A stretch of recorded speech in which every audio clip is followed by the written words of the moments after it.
Hello everyone.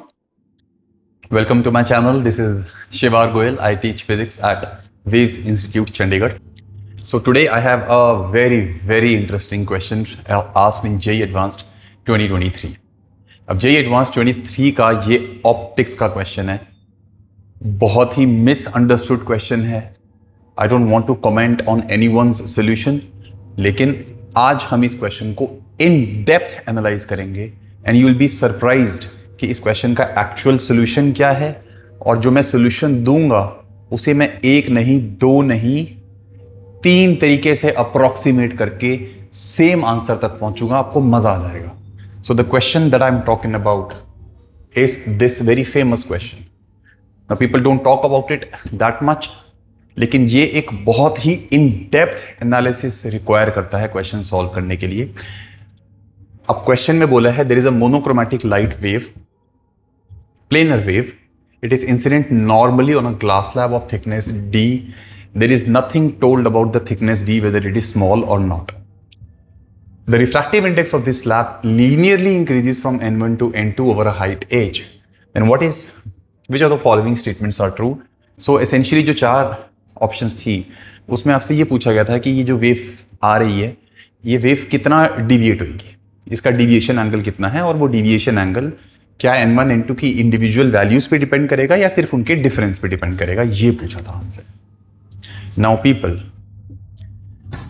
First of all, अगर आपके पास ऐसे एक ग्लास स्लैब लेट से है और इसके ऊपर अगर एक लाइट रे स्ट्रेट भी आ रही है, अब प्रॉब्लम ये है कि ये लाइट रे जब आके इसको हिट करती है, आपको पता है यहां जो इसका रिफ्रैक्टिव इंडेक्स है वो n1 है और ऊपर इसका रिफ्रैक्टिव इंडेक्स कहीं तो बढ़ते बढ़ते n2 हो गया है.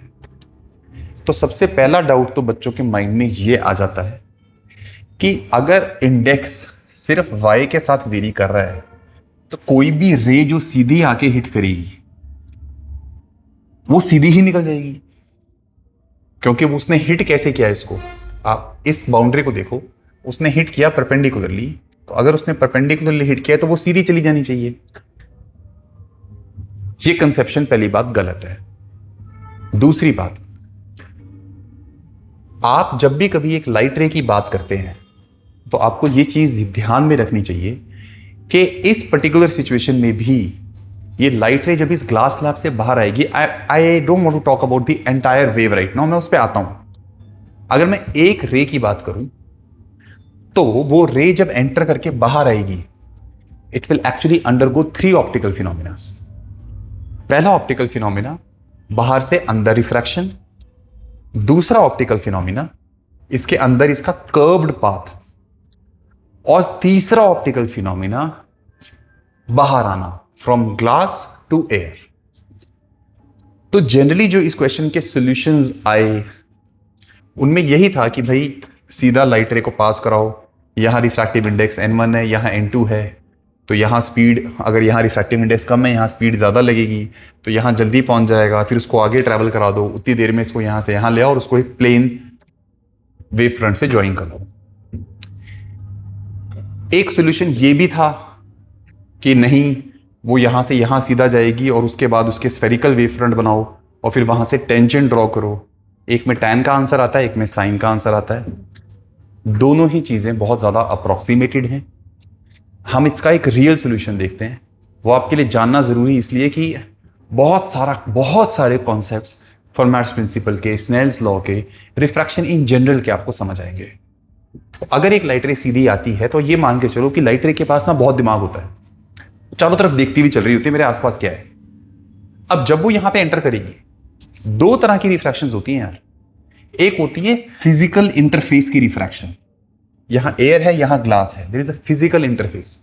तो जब लाइट रे यहां हिट करेगी तो यहां पे जो एन कैप लिया जाएगा वो ये लिया जाएगा अलोंग एक्स एक्सिस.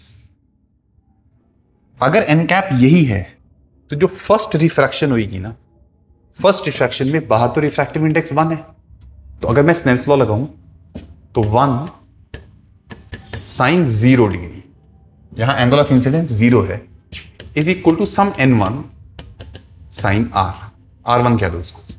तो जाहिर सी बात है यहां r1 भी 0 आ गया.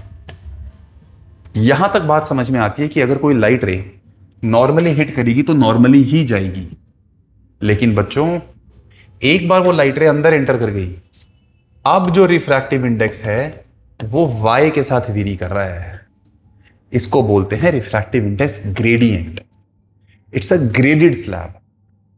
ऐसे में जो अगर आप याद करो आईआईटी में सबसे पहले एक क्वेश्चन आया था जिसमें n का फंक्शन कुछ 1 + y⁵ का अंडर रूट गिवन था, उसमें भी तो हम लोगों ने पाथ निकाला था ना यार।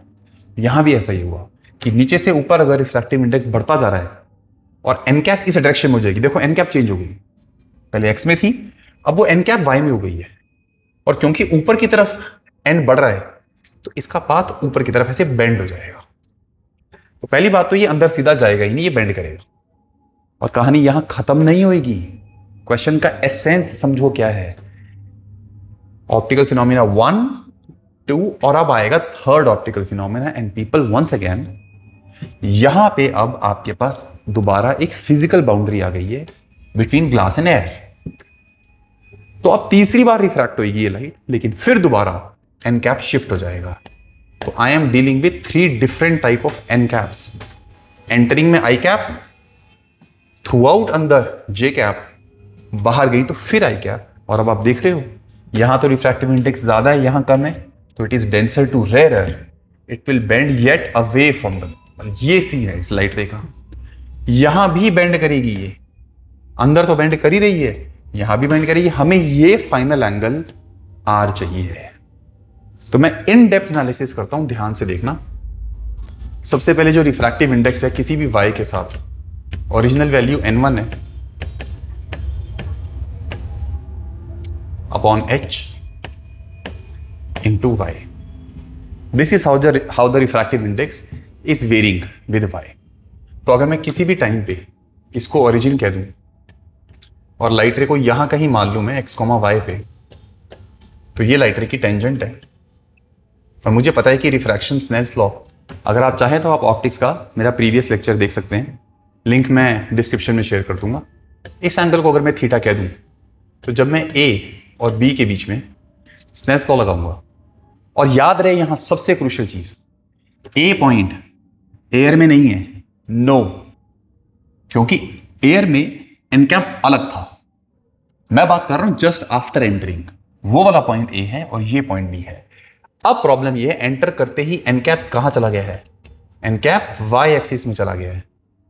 तो अब जब मैं यहां ए और बी के बीच में स्नेल्स लॉ लगाऊंगा तो यहां का रिफ्रैक्टिव इंडेक्स n1, यहां का एंगल 90, और किसी भी y पे जो रिफ्रैक्टिव इंडेक्स आएगा वो ये लिखा हुआ है।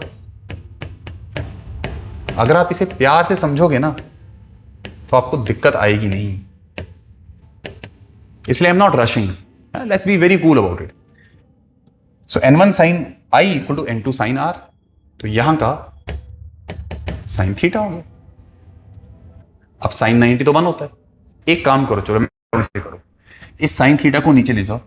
What is 1 upon sine theta? It is cosecant theta. आप कोसेकेंट थीटा को लिखो, अभी समझ आ जाएगा क्यों कर रहा हूं। इस n1 को नीचे ले जाओ, यहां आ जाएगा 1 plus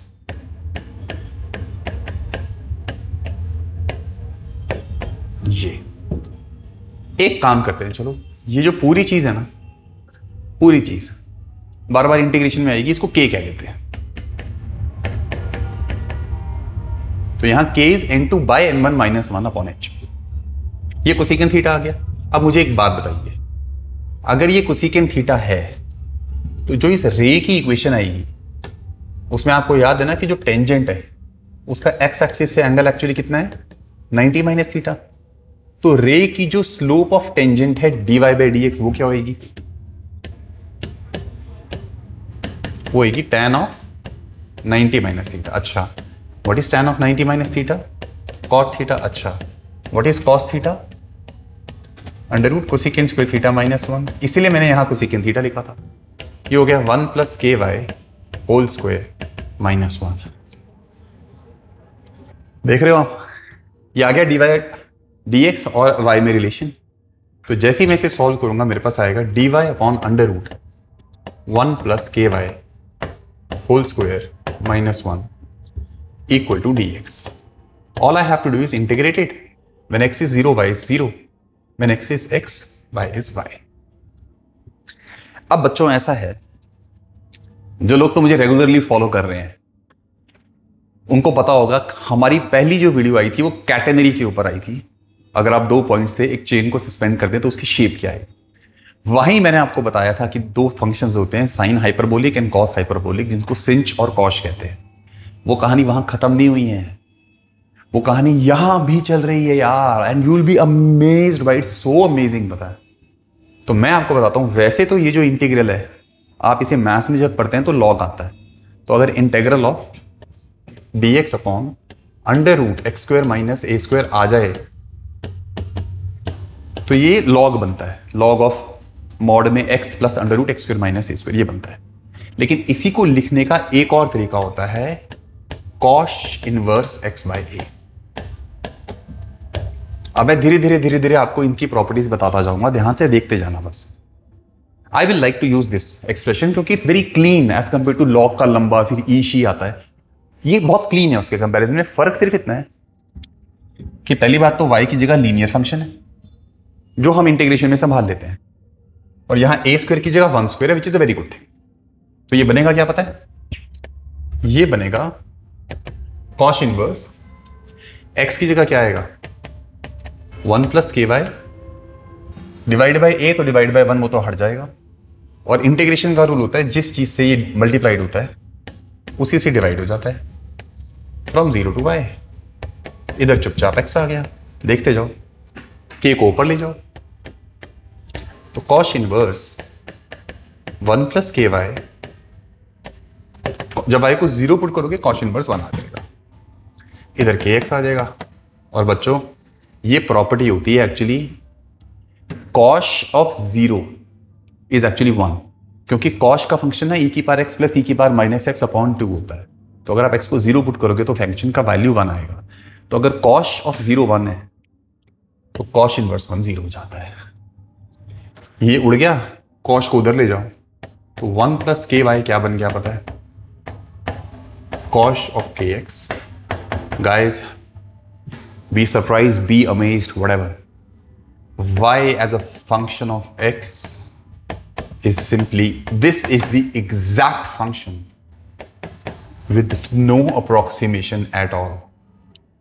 This is the kind of curve, और ये कर्व हमेशा तब फॉलो होएगा, एग्जैक्ट कर्व तब फॉलो होएगा जब भी कभी रिफ्रैक्टिव इंडेक्स लीनियरली वेरी करेगा।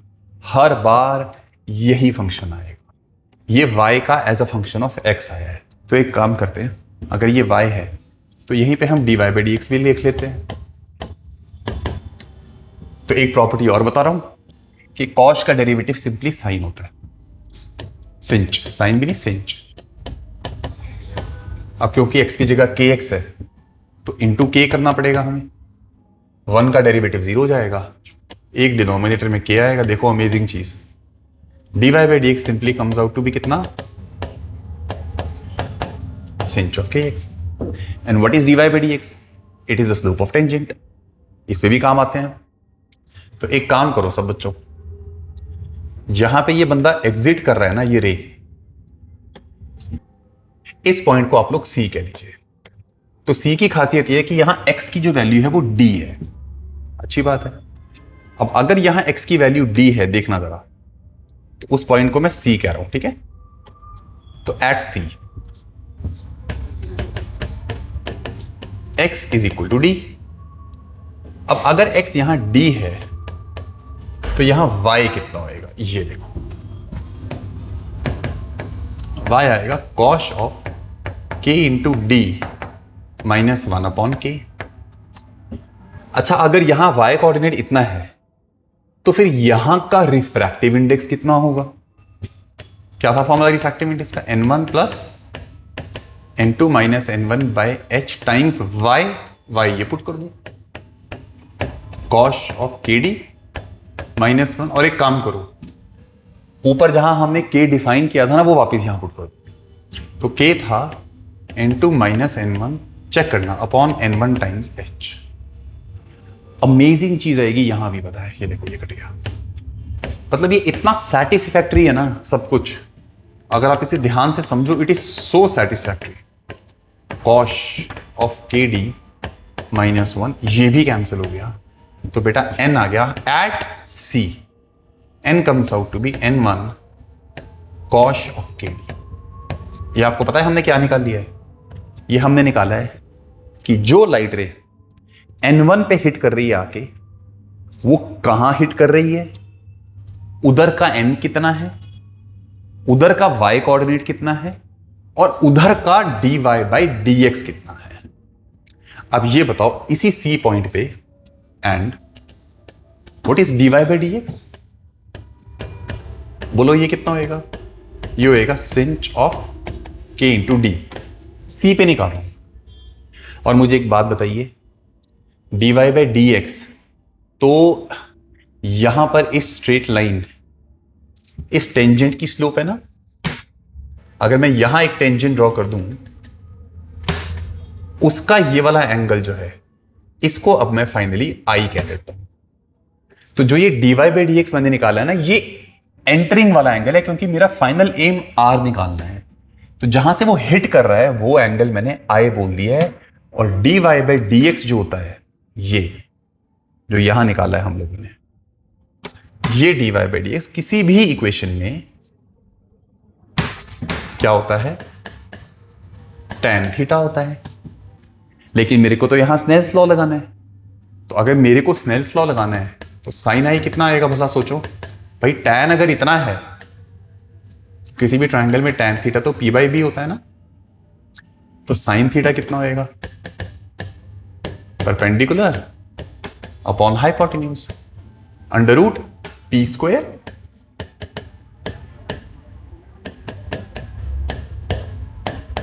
Plus b square. और एक खूबसूरत बात यह है कि जैसे sine square theta plus cos square theta 1 होता है, cosh square x minus sinh square x 1 होता है। तो एक्चुअली में जो ये सिंच स्क्वायर एक्स प्लस 1 लिखा है गाइस, ये और कुछ नहीं है, ये कॉश है। It's just amazing how things are working out. ये मैंने निकाल लिया सी पॉइंट का एंगल ऑफ इंसिडेंस। अब मेरे पास देखो सब कुछ है, मेरे पास सी पॉइंट का रिफ्रैक्टिव इंडेक्स भी है और एंगल ऑफ इंसिडेंस भी है। और अब यहां मेरे को फाइनली बाहर जाते वक्त स्नेल्स लॉ लगाना है। वो स्नेल्स लॉ क्या बोलेगा? यहां अंदर का n इंटू अंदर का साइन आई, बाहर का n इंटू बाहर का साइन आर। अब बताओ n खुद कितना है? ये रहा। अच्छा, साइन आई कितना है? Sinh of k d upon cosh of k d equal to 1 sine r. बेटा ये हो गया फाइनल आंसर। एक्चुअली ये है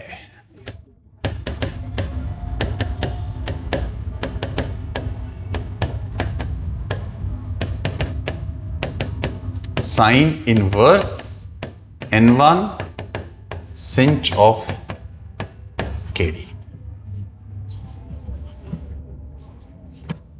बाय द वे, ये sinh का जो फंक्शन होता है, ये होता है e raise to power kd minus e raise to power minus kd upon 2।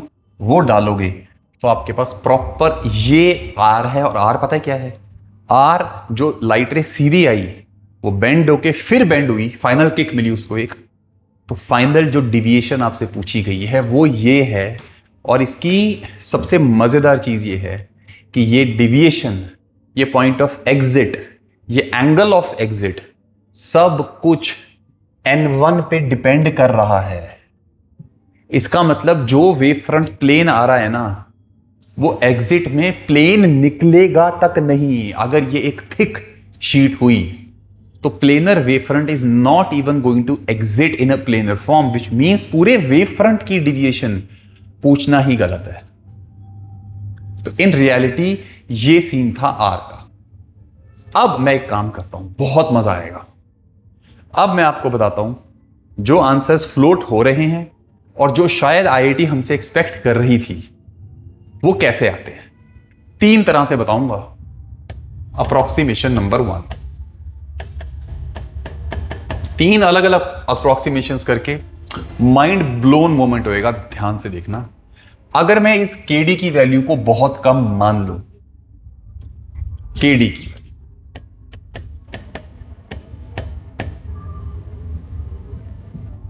तो बच्चों ये जो सिंच है ना,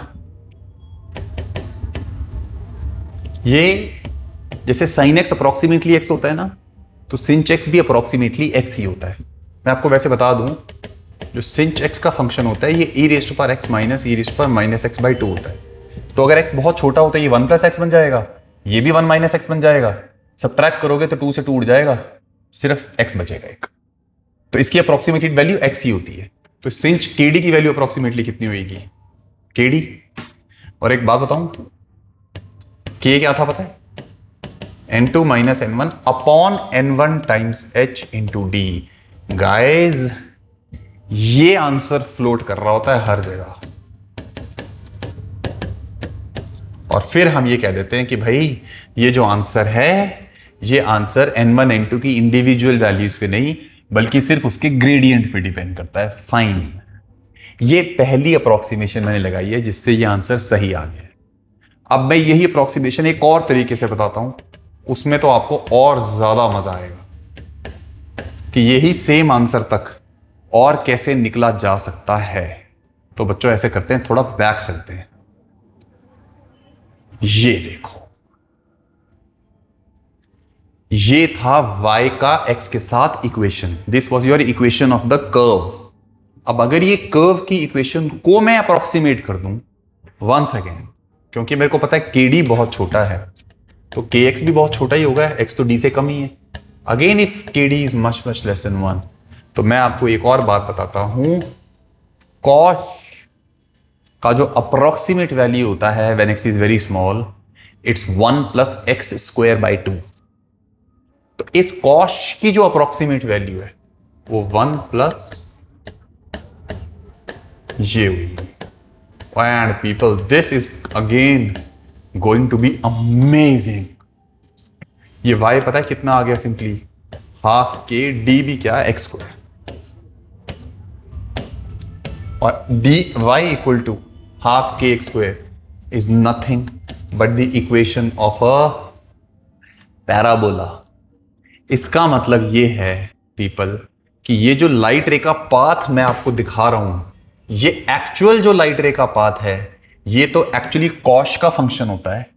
लेकिन अगर इसकी थिकनेस काफी कम हो तो दैट कॉश का function is approximately a parabola, जिसे लोग स्ट्रेट लाइन अज्यूम कर लेते हैं। वो पैराबोला होता है। इनफैक्ट अगर आप मेरी ऑप्टिक्स की इससे पिछले वाली वीडियो देखोगे ना, तो उसमें मैंने एक मिराज वाला क्वेश्चन कराया था। मिराज वाले क्वेश्चन में भी रिफ्रैक्टिव इंडेक्स लीनियरली वेरी कर रहा था, वहां भी मैंने अप्रोक्सीमेशन लगाई थी और वहां भी पैराबोला ही आया था। चेक करना, लिंक डाल दूंगा। अब अगर ये y इक्वल टू के स्क्वायर आ ही गया, अब सवाल ये उठता है सर इससे हम क्या करें? तो इससे क्या करना है फिर देख लो। यहां से तो dy बाई डी एक्स है, वो सिंपली कितना आ जाएगा? kx। यहां तो dy by d x simply कितना आ गया? kx ही आ गया। और जब x को d पुट करोगे तो वो कितना आ जाएगा? k इंटू डी आ जाएगा, है ना।